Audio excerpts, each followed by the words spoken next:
Assalamualaikum warahmatullahi wabarakatuh. Perkenalkan, nama saya Lilis Hartono dengan NPM 257100106 dari program Pascasarjana Manajemen Universitas Muhammadiyah Metro.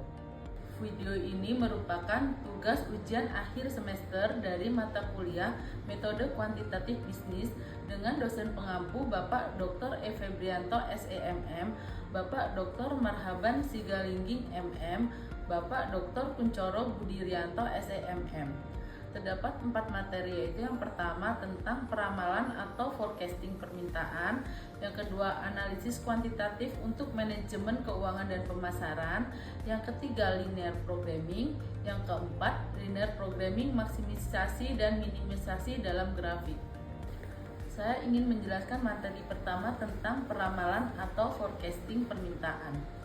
Peramalan merupakan alat bantu yang penting dalam perencanaan yang efektif dan efisien, berperan langsung pada peristiwa eksternal yang pada umumnya berada di luar kendali manajemen, seperti pelanggan, pesaing, pemerintah, dan lain sebagainya. Terdapat 3 metode peramalan permintaan. Yang pertama, metode kuantitatif yang dibagi dalam deret berkala atau runtun waktu atau time series, dan metode kausal. Yang kedua, metode kualitatif dapat dibagi menjadi metode eksploratoris dan normatif. Yang ketiga, metode gerakan tren. Untuk metode yang pertama, freehand method. Metode bebas atau freehand method adalah teknik peramalan yang dilakukan secara intuitif dan tidak terstruktur. Dalam metode ini, seorang ahli atau peramal akan menggambar atau memperkirakan grafik permintaan tanpa mengikuti rumus atau model statistik formal. Yang kedua adalah metode rata-rata bergerak atau moving average method. Metode rata-rata bergerak adalah teknik peramalan yang digunakan untuk mengidentifikasi tren dalam data deret waktu dengan menghaluskan fluktuasi yang ada. Menggunakan rumus ST+1 sama dengan XT ditambah XT-1 ditambah XT-N plus 1 dibagi N. Yang ketiga yaitu metode setengah rata-rata atau semi-average method. Metode setengah rata-rata merupakan metode peramalan yang menggunakan 2 rata-rata data historis untuk menghasilkan garis tren linier. Perhitungan nilai tren pada tahun tertentu dapat ditentukan dengan menggunakan rumus Y sama dengan A0 plus BX.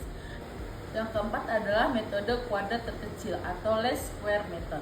Metode kuadrat terkecil merupakan teknik statistik yang digunakan untuk memprediksi nilai dari suatu variabel berdasarkan hubungan dengan variabel lain.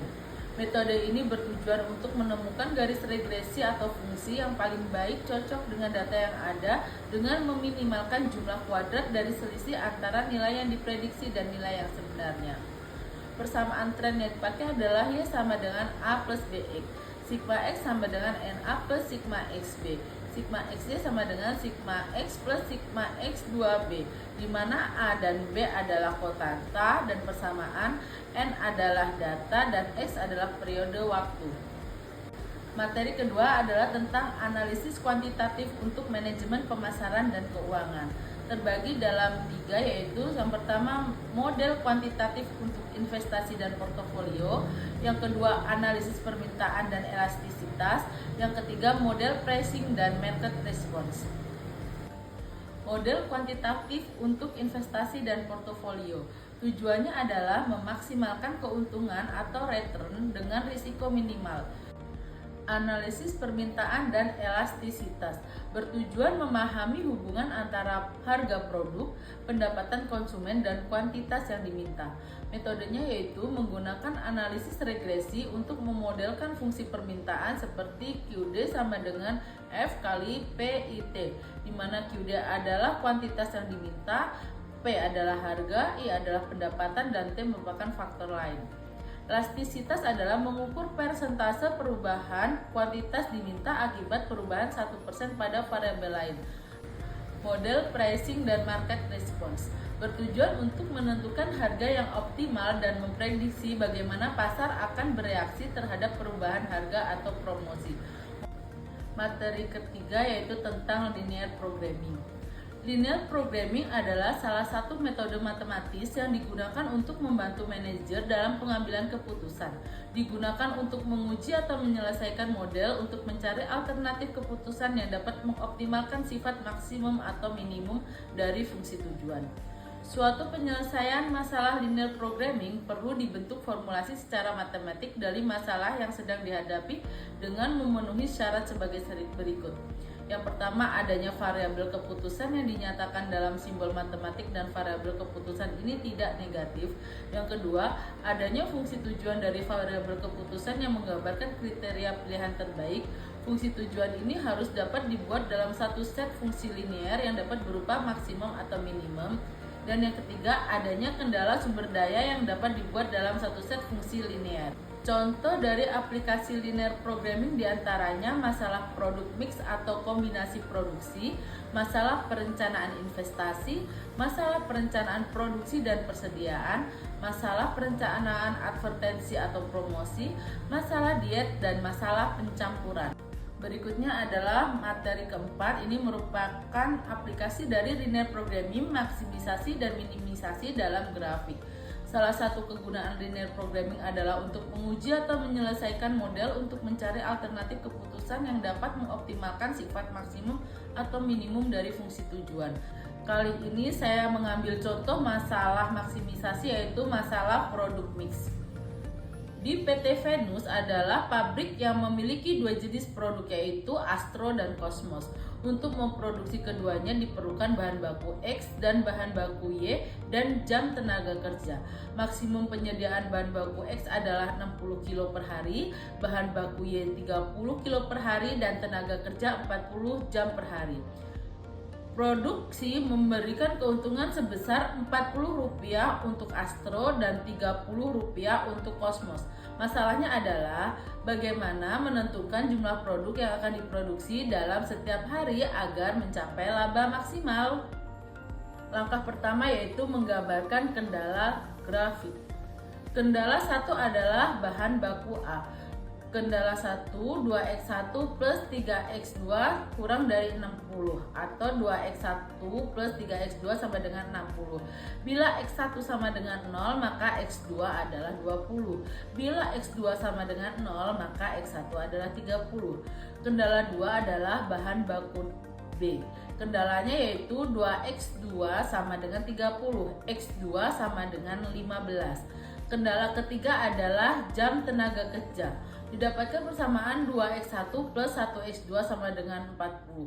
Bila x1 sama dengan 0 maka x2 adalah 40, dan bila x2 sama dengan 0 maka x1 sama dengan 20. Langkah kedua adalah daerah visible atau visible solution space adalah daerah yang diliputi oleh semua kendala. Untuk mendapatkan daerah ini, kita ambil setiap daerah visible yang terdapat pada ketiga gambar sebelumnya. Daerah visible terletak pada persilangan ketiga gambar tersebut, sehingga didapatkan daerah visible adalah titik A, B, C, D, E. Langkah ketiga yaitu mendapatkan solusi optimal. Untuk mendapatkan solusi optimal ini dimasukkan ke persamaan. Persamaan 1 yaitu 2x1 plus 3x2 sama dengan 60, dan persamaan 3 adalah 2x1 plus 1x2 sama dengan 40. Kita substitusikan sehingga didapatkan x2 sama dengan 10. Lalu masukkan x2 ke dalam salah satu persamaan. Misalnya kita masukkan ke persamaan 1 yaitu 2x1 plus 3x2 diganti dengan 10 sama dengan 60, sehingga kita akan mendapatkan x1 sama dengan 15. Nilai optimum fungsi tujuan dapat ditemukan dengan memasukkan x1 sama dengan 15 dan x2 sama dengan 10 ke dalam fungsi tujuan z, sehingga didapatkan z sama dengan 900. Sehingga hasil analisa linear programming maksimisasi adalah secara praktis dapat disimpulkan bahwa kombinasi produk optimum produk mix adalah memproduksi 15 Astro dan 10 Cosmos setiap hari dengan maksimum keuntungan per hari adalah Rp900. Yang kedua, tentang metode grafik masalah minimisasi. Kali ini saya akan mengambil contoh tentang masalah diet. Seorang ahli penata diet merencanakan untuk membuat dua jenis makanan, yaitu makanan A dan makanan B. Kedua jenis makanan tersebut mengandung vitamin dan protein. Jenis makanan A paling sedikit diproduksi 2 unit dan jenis makanan B paling sedikit diproduksi 1 unit. Sehingga dalam tabel menunjukkan jumlah vitamin dan protein dalam setiap jenis makanan. Z-min sama dengan 100x1 plus 80x2. Langkah pertama adalah menggambarkan grafik kendala. Pada grafik 1 merupakan persamaan dari vitamin. 2x1 ditambah 1x2 sama dengan 8. Jika x1 sama dengan 0, maka akan didapatkan x2 sama dengan 8. Dan jika x2 sama dengan 0, maka akan didapatkan x1 sama dengan 4. Grafik kedua adalah protein. Kita akan mendapatkan persamaan 2x1 ditambah 3x2 sama dengan 12. Jika x1 sama dengan 0, maka x2 sama dengan 4. Dan jika x2 sama dengan 0, maka x1 sama dengan 6. Pada grafik ketiga terdapat persamaan 3, yaitu x1 sama dengan 2 yang merupakan makanan A, dan persamaan 4 di mana x2 sama dengan 1 yang merupakan makanan B. Untuk grafik keempat merupakan daerah visible yang merupakan persilangan dari ketiga grafik sebelumnya. Langkah 2 adalah fungsi tujuan. Kombinasi optimum x1 dan x2 adalah pada titik B, yaitu persilangan garis kendala 1 dan 2, sehingga didapatkan persamaan 1 yaitu 2x1 ditambah 1x2 sama dengan 8, persamaan 2 yaitu 2x1 ditambah 3x2 sama dengan 12. Kita substitusikan sehingga didapatkan x2 sama dengan 2. Setelah itu kita masukkan persamaan x2 dan sama dengan 2 ke dalam persamaan 1 sehingga didapatkan x1 sama dengan 3. Langkah ketiga adalah mencari nilai minimum z. Z-min sama dengan 100x1 ditambah 80x2. Kita masukkan data sebelumnya di mana x1 sama dengan 3 dan x2 sama dengan 2 sehingga didapatkan Z minimum adalah 460. Sehingga dari hasil analisa kita dapat simpulkan bahwa jumlah kombinasi optimum dari makanan A adalah 3 unit dan makanan B sebanyak 2 unit. Total biaya minimum adalah Rp460. Sekian video presentasi dari saya. Terima kasih.